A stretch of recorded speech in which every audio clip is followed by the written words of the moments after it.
आदर्शच्या judicial कमिशनने दिलेला report शेवटच्या दिवशी जाणीवपूर्वक सरकारने विधानसभेत मांडला नाही। या रिपोर्टच्या माध्यमातून आपल्या लोकांना वाचवण्याचा प्रयत्न हे सरकार करत आहे। पहिल्यांदा इंटरिम रिपोर्टमध्ये ही जागा राज्य सरकारचीच आहे अशा प्रकारचा रिपोर्ट मांडण्यात आला आणि हे मांडण्याच्या पाठीमागचं कारण असं होतं की या निमित्ताने राज्याची जमीन असेल तर सीबीआयचं ज्युरिस्डिक्शनच नाही आहे, त्यामुळे सीबीआयने याची इन्क्वायरी करू नये अशा प्रकारचा मानस त्याच्या पाठीमागे होता।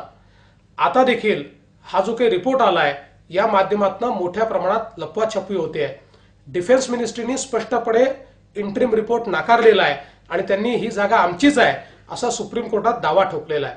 पण यातला अतिशय महत्त्वाचा मुद्दा असा आहे की आदर्शच्या एकूण घोटाळ्यामध्ये ज्या लोकांनी एफएसआय दिले, ज्या लोकांनी टीडीआर दिले, असे जे लोक आहेत, राजकीय नेते आहेत, ते तर याच्यामध्ये आलेच पाहिजेत, पण त्याच्यासोबत किमान राज्यातल्या 10 मंत्र्यांनी या आदर्शमध्ये बेनामी असे प्रॉपर्टीज घेतलेल्या आहेत, बेनामी फ्लॅट्स घेतलेले आहेत। एक मोडस ऑपरेंडी तयार करून वेगवेगळ्या अकाउंट्सच्या लेयर्स तयार केल्या आणि 4-5 लेयर्सच्या माध्यमातून हा पैसा ट्रान्सफर झालाय।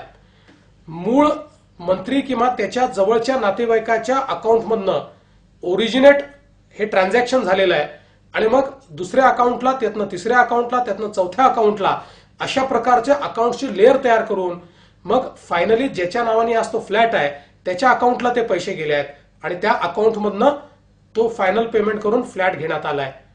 हा जो फ्लॅट आहे दिसणाऱ्या माणसाचा तो नाही आहे, तर ओरिजिनली ज्या मंत्र्याच्या किंवा त्याच्या नातेवाईकाच्या अकाउंटमधनं पैसा ओरिजिनेट झालाय त्याचा तो फ्लॅट आहे।